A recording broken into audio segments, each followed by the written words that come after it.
Salutations readers, welcome back to my channel. My name is Nkechi, and for today I'm going to be talking about all the books that I read in April. So, if y'all saw my March wrap-up, y'all already know how bad, and I mean bad, March was as a reading month. But I can reassure y'all now that April was a really good reading month. Oh my gosh, I'm back at it again. We're reading some good books.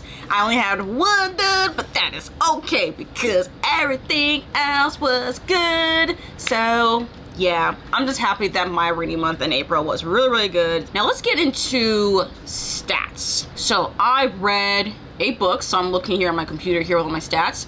Yeah, read 8 books, DNF'd 2 books. Number of pages read 1,204.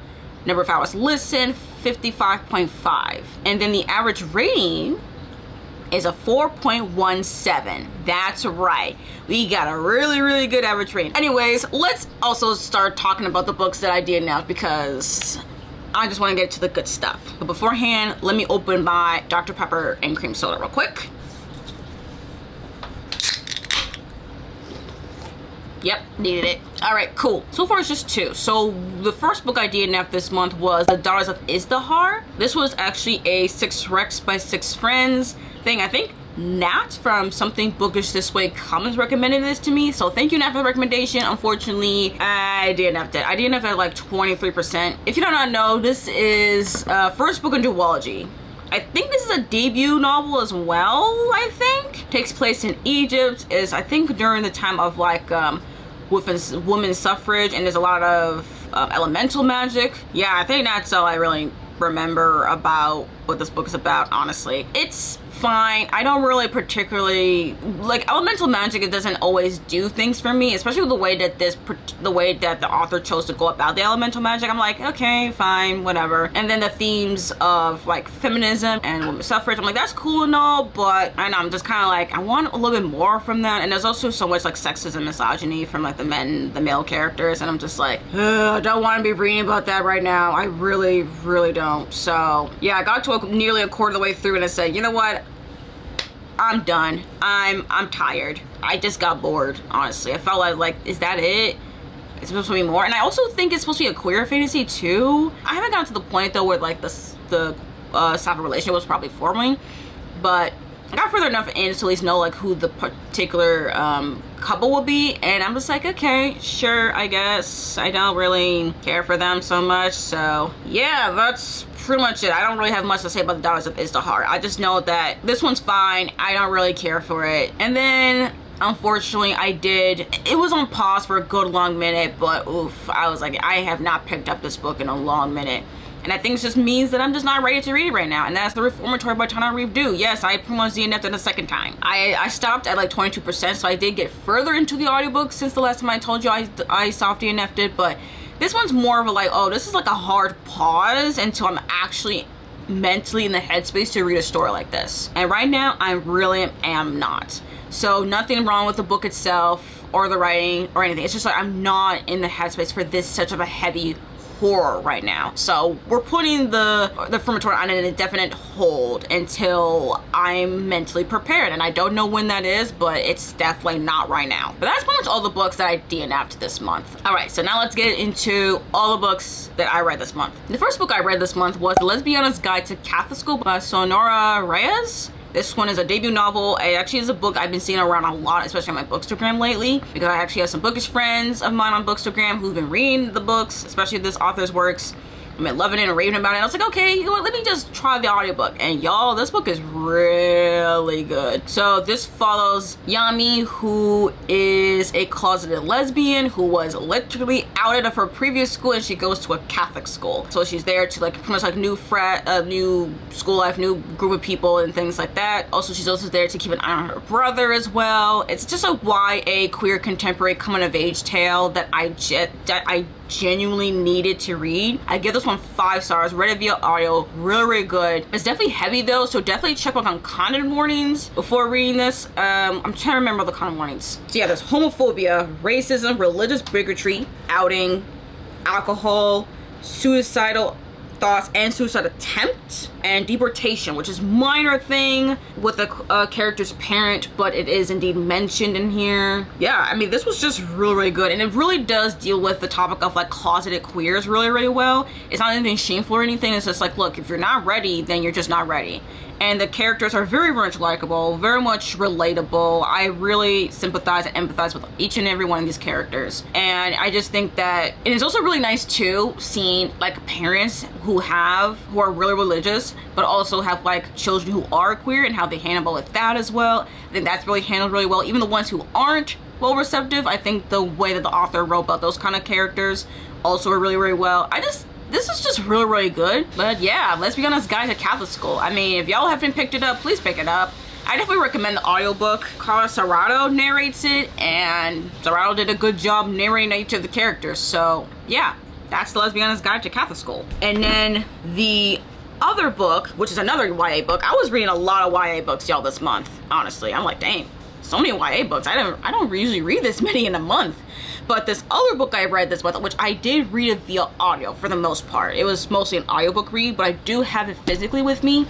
And that is Raybearer by Jordan Fueco. This is a YA fantasy debut novel, first book in a duology, which I do own the second book. Did I read the second book this month? No, but that is okay because I'm going to read it. I promise y'all I will read the second book. Now, I've been hearing about Raybearer for a long minute.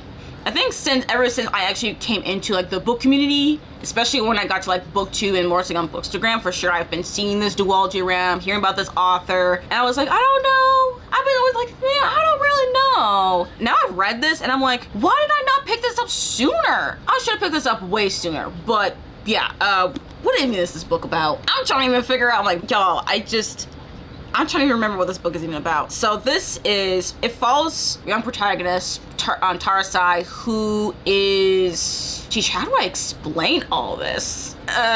I'm already like blanking on how to even explain this story. Oh my gosh. It feels like a lot has happened and I don't even know how to explain it. This is just a book that I'm like, look, y'all, you just gotta read it, but I'm trying to even explain to y'all why you should even read it. Okay, I'm blanking on what the book is about. I'm very sorry. But as far as the story itself, we are definitely dealing with very strong found family. Like there's an actual part of the story where Tarsai gets into like a family. There's a lot of things. The big thing in here is definitely familial relationships, friendships. In here we also do have asexual main character. Actually, I think asexual main characters, if you know what I'm saying. I think there's two. If y'all want some found family, you want a protagonist who wants to defy all things that's just been taught to her, would make her think about her being about a character who thinks themselves as a monster, and then trying to be like, no, I'm going to go against the grain about that. I'm not here for that. Trying to be really strong, like with morals as well, even if things are against the odds against them.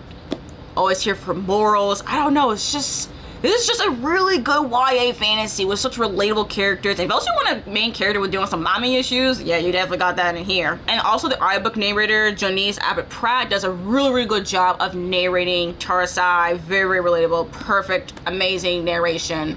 Highly recommend. Content warnings, emotional abuse, child abuse. There's definitely a big thing on child abuse here, especially on Tarsai's part. So, and emotional abuse from a parent. So that's in here. Death of parent as well. Violence, blood, murder.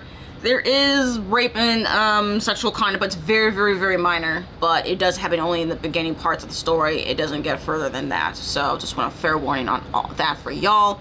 But yeah, this is just really, really good. This is such an amazing fantasy debut that I'm like, wait, this is a fantasy debut? Oh my gosh. It's just, I don't even know what to really say. I keep thinking to myself, like, what do I even say about Raybearer? I don't know. I don't even know what to even say, y'all. I just know that I had a great time. This was just really, really good. I read it pretty fast too, but I just really love this cast of characters. I really love following Tarsai's story, and I'm really looking forward to reading Redemptor, which is the sequel, and I'm also really excited to actually read The Maid and the Crocodile, which is like a romantic fantasy set in the same world as Raybearer. So that's coming out this year actually, so I'm very much looking forward to reading more from Jordan Fueco in the future. Okay, so the next book I read, unfortunately I won't be able to talk about. I don't even have a rating or review anywhere, and it's a St. Martin's Press title. We are still boycotting St. Martin's Press. It's been nearly 6 months, and we're still boycotting. Like, they still haven't said anything, done anything. So, you know, we're here. We're definitely here. Again, if you want the context, I still have the links and stuff from Readers for Accountability on their Instagram, a link down below. I do have their card information, so you can always check for graphics, information, ways to support, promote, all the like how to promote this boycott, all the things. And just to let you know, this is a marketing boycott. You can still read the books. We just ask that you don't promote it, don't show it in book hauls, don't show it in like wrap-ups, reviews, anything. Like, no, don't give free promo to this publisher. So yeah, and this is actually one of two. Two out of the 8 books I read this month actually are also from St. Martin's Press, and it's a part of a series, so I won't be able to talk about either books. So just want to let y'all know about that. Moving that along, and on my Kindle, I read one of my arcs. I read Immortal Pleasures by V. Castro. This was one of my most anticipated releases of the year. And y'all, this was the book that was an actual fucking dud. I am so upset on how much I did not like this book. Originally, I gave the book 1.75 stars, but honestly, I think I changed it to 1.25 stars. I did not like it. So what is even this book about? Okay, so this is it's a very seductive, dark fantasy horror kind of book where we follow an Aztec woman who was turned into a vampire.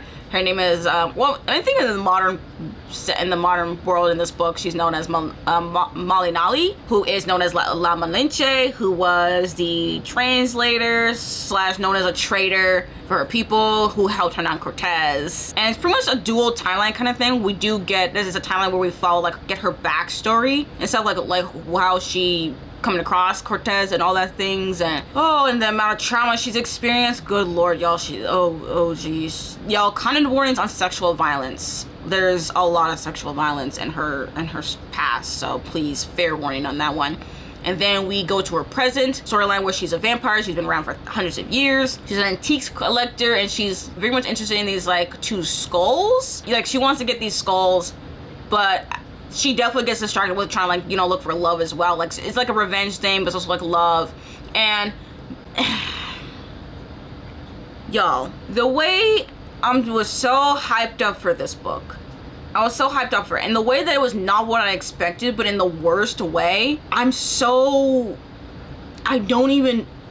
Yo, this is literally the one book in the month that I'm like, what the actual hell? Why did I not DNF it? I mean, all I can say is I didn't DNF it because I didn't want to DNF another arc this year. I've already been DNFing so many arcs so far, but this one I really should have just DNF'd because it did not even get better as I continue on. Here's my problem. I feel like the book was trying to balance with the past of Malinali's, like, the amount of sexual violence and stuff that she's experienced and witnessing of genocide and slavery. And actually she witnessed genocide and violence and stuff, and also it was a slave as well too, Hernan Cortez, and experienced a lot of sexual violence. But I felt like the journey of her healing from that trauma, like even when she became a vampire, and also the moral time and stuff, like I don't think it flowed really well. And also one thing though I really did not like was the writing style. I hated the writing style with a passion. The way that it felt dry and stilted. It doesn't really work for what the story was supposed to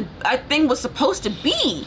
And even the love story part, I did not like it at all. Like it was kind of like a weird, it's not even really a love triangle, honestly, because it's not like there was these love interests vying for her attention at the same time. It's just that she was with one person and then she found this other person. I'm like, I have a...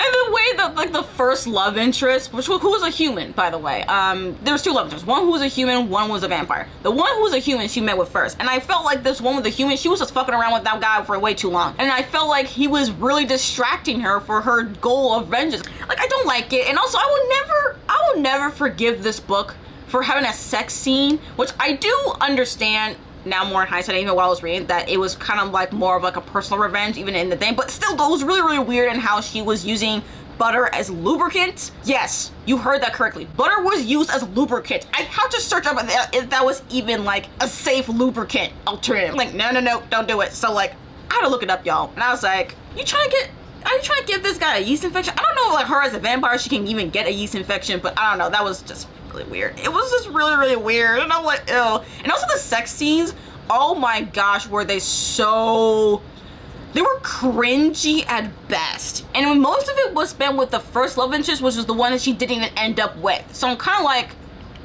what? I'm so confused right now. Math is not math in here. And then when we get to the second love interest, the one she actually ends up with, who's also a vampire, it's more like a fated lovers thing. And now, granted, I did read the Mead Misstep series, and that whole thing was a whole fated mates trope as well. But the way that that book series, except for the second book, handled that one, I feel like it worked better for me. This one, the fated mates trope in this one, it did not work for me. It was way too insta-lovey. I'm like, I don't get it. I think the only thing I liked was like when we learn about her backstory, because I have heard of this character before in history. I've learned very, very little though in high school, but she is a person that I am familiar with at least. So I was really looking forward to hearing her story, and that's what I really want, is this be like her reclaiming her story. That's pretty much a theme of this entire book, is like her reclaiming her story instead of having other people tell her story to other people and how she was a traitor. But like, no, we get to hear her side of the story, and I'm like, I really am glad for that. I'm happy about that. I'm happy, but I just feel like this was just not done well, and I'm just like, I don't understand. And the writing style, I'm really here harping on the writing style, because for such a character like this to experience so much and reclaiming a story, I feel like we should have been a lot more emotional. It should have been a lot more emotional story, if anything. But it didn't feel as emotional. I was just told about these things, about what these characters feel. I'm like, I don't want it to feel like I'm being told this shit. I want to feel it for her. Like, I do feel for her in some extent because of the amount of things she has experienced. And I do understand that she wants to find love, but I just felt like the way that the author went about it was just not good. And I hated it for it. I'm so upset about it too. I think on my Instagram, I put it like 1.75, but I really had to change it to a 1.25. Like, the more I sat with it, the more I was just so angry. How I'm like, this is not even like an okay book. This is just a book that I don't even recommend even you reading it. Maybe you like it. Maybe there's definitely people who at least liked it more than me, but for me personally, this was just it did not work for me, and I'm so upset. I really thought it would work, but it just didn't, and I'm just really, really sad about it. So thanks y'all for listening to me rant about this book, because I had a lot to say. So yeah, Immortal Pleasures, that was a book I read, and I genuinely don't really recommend reading it. You know what? Let's move on. Let's move on to the next book.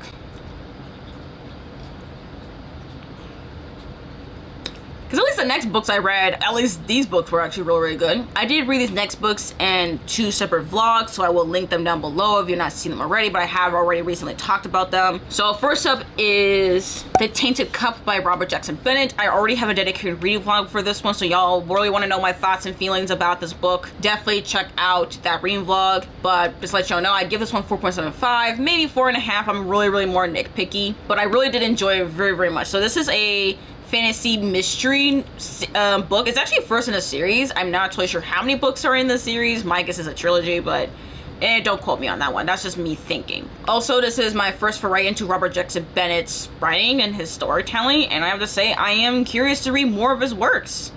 I'm looking forward to trying the Founders trilogy and maybe the City of Stairs trilogy, whatever that's one is called. It also was annotated in it as well, so yeah, definitely just watch that reading vlog to know more of my thoughts on this book here. Not gonna talk too much about it, but yeah, if you're looking forward to reading like a fantasy mystery series, I think start with the Shadow of the Leviathan series with this one. Especially if you're into really biopunk world and neurodivergent main characters, definitely check out The Tainted Cup. And then I also read The Woods All Black by Lee Mondello. Read it in my April cramming reading challenge vlog thing that ended up being a failure. So y'all can check out that vlog if y'all want to. But I did really enjoy this one. I gave this one 4 stars. This is historical horror, also trans romance set in the 1920s Appalachia. So yeah, I definitely enjoyed it. I had problems with the writing style, not because of the fact that it was bad, but because I was having a hard time just reading it for some reason. My brain was not having it with the writing style. I don't know what was wrong with me. But I really did like the historical horror, but definitely though content warnings though on transphobia, religious bigotry, pregnancy, sexual assault, which is minor, war, rape, gore, sexual content, confinement. Yeah, so definitely fair warning on the content warnings in this one, but it's something I do recommend. Definitely really, really good though on the horror. I'm just not really quite sold on the romance aspect of it, but I give it a solid 4 stars. And this is my second Lee Mandela book, and I do own his debut novel, Summer Sons. So now I'm actually even more really looking forward to reading his debut novel now. And then on my Kindle, I also did read The Rise of High Hill by Niveau. This is the 5th installment in the Sinking Hill cycle. This book literally comes out May 7th, so coming out very, very soon. And I also love this one, 5 stars. It was really, really good, really much a really interesting gothic mystery. Very, very good, very much well paced. Same amazing writing like any other installment. And I don't know, is this my new favorite? I don't know, I'm still really love the Man That's at the Gates though. I don't know, this could be a newer favorite, but I did give this one 5 stars though. Like, Niveau just does not miss, honestly. Niveau has not missed with this series. So if you have not checked out this series, definitely check it out. It's just novellas, and also each book works as like an entry point to the world. They're all standalones, but they're all interconnected since we're following the same character. I definitely recommend it. Also check out the vlog if you want to know more of my thoughts on it. But yeah, that's pretty much it, actually. That's all the books I have for y'all. Yeah, so that's pretty much it. That's all I have. So I have at least 3 of the books in my Kindle and audiobooks and stuff. But yeah, these are the books that I read in the month of April, and I'm really happy that April really turned things around for me. Sure, maybe I didn't read as many books as I would have hoped for. I mean, 8 books is still good though, but I was hoping for a little bit more, just a little bit more books, but that's okay though. It's still okay because, I mean, and I was reading a 4.17 and I only read 1 bad book. All things considered, it's fine. I was like, you know what, that's pretty good. Pretty good. So yeah, I will link down below the vlogs where I read some of these books down below. And I'm looking forward to May for the Asian Readathon, so definitely look forward to some of the reading sprints. So please let me know down in the comments, what did y'all read in the month of April? Any favorites, any duds, bad books y'all unfortunately read, maybe some mediocre reads, I don't know, I'm very curious. Just let me know how y'all's reading in April was. And if you made it this far into the video and you just want to leave me an emoji, you know what? It's actually kind of sunny outside right now, and Raybearer really gives me like big light sun energy. So you know what? Put a sun emoji down in the comments down below if you made it this far. And thank you all for coming on to this video, and I hope to see you all in my next one. Bye.